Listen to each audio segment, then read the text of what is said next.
Thanks a lot for coming in. Good morning. Happy to be here. Something about this community appeals to you? This is a wonderful place to live.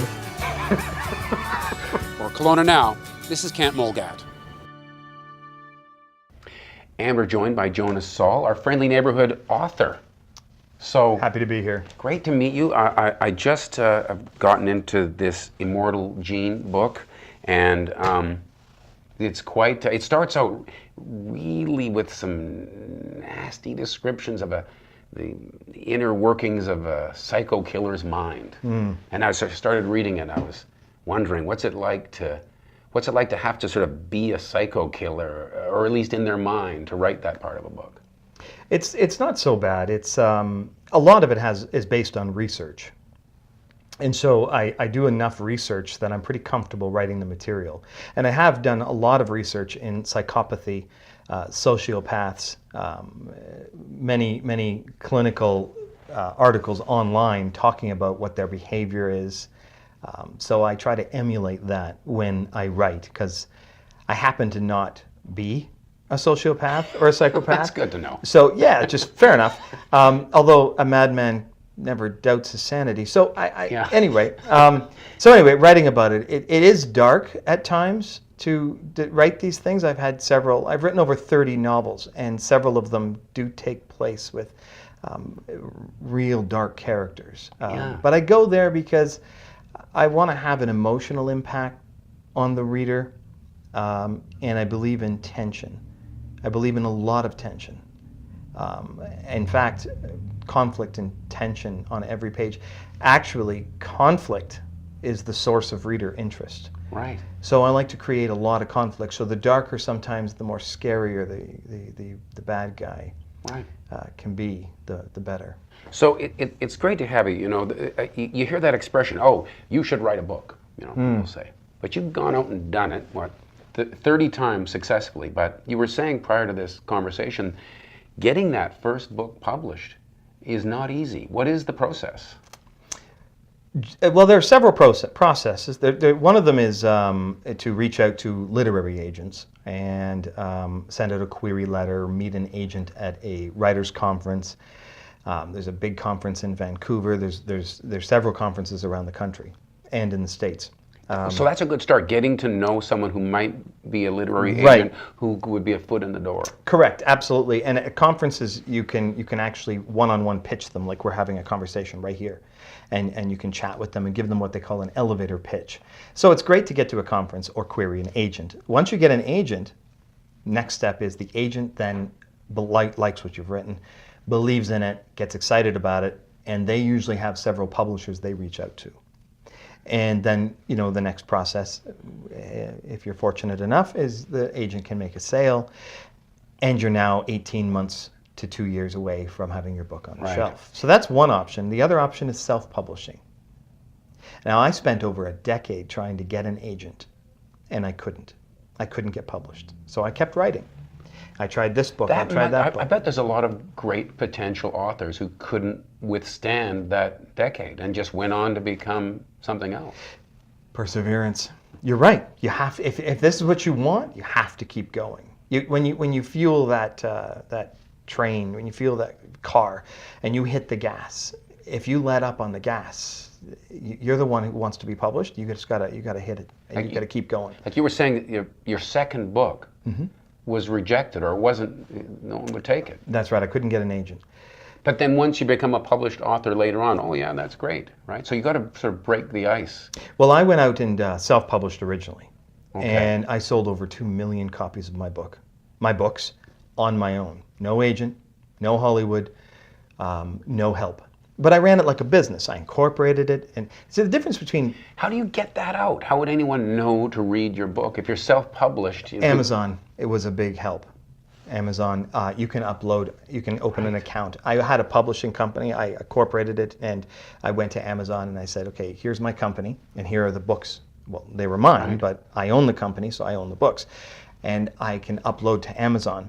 Then people started to buy them. Then I went out and I advertised, and I sent out, there's ebook mailers that go out and so Right. on. So I created it like a business. So then people would go and read my books. Now, if they like me, and they like what they're reading, Right. not me personally, sorry, you're- as an you're- author, right. if they like my work, they would buy another one, maybe. So, but you have to advertise in the beginning to get a few people to at least read it so that they can then recommend it and you can get some momentum. Correct. So what is the day in the life of an author like? You get up in the morning, you don't drive into work, you've got an office right at home, I have an office at home. and so you, coffee probably? It's kind of usually in the morning. And 100%. Usually it's a lot of coffee. It's at my desk by 9. Within a half hour to an hour, I've done some social media, answered a few emails, and so on and so on. I reach out, often have emails and Facebook and different things, social media things. As an author, I need to be social on media. So I do a lot of that. And by 9:30, 10, depending on my day, I start writing. Now, I have a high word count because I believe writing the first draft as fast as possible. Because the faster I write the first draft, the more intense the draft will be. okay. If I take 2-3 months to write a first draft, it's too slow. I feel, not me at time, I mean the novel, you'll feel how slow it is. So as you're writing it, how much have you sort of plotted out the I whole don't plot. story? It's truly almost, you're like living in the chapter? You don't I live know- in the chapter. And you don't know where it's going yet? I have no idea. Some Wednesday night, I'm going to write Thursday morning. I have no idea where the characters are going Thursday morning. Sometimes I'm even at my desk at 9 a.m. and I'm like, oh my goodness, what am I going to write today? Really, these stories you come up with, They're developed they as we go. unfold as you're going. Correct. And that's my favorite because I don't even know. Sometimes I'll be typing and a character will do something and, oh, that's so great, and I'll get goosebumps. And you know what? When I get goosebumps or when my writing makes me emotional, those are the scenes that make the reader get goosebumps and make the reader get emotional. It's one of my 10 rules of writing is write for goosebumps and tears. Because when you get them, your reader gets them. Yeah. I've got many scenes I've written that have made me emotional or just shook me, and I'm yelling out to my wife, "Oh my goodness, you're not going to believe this!"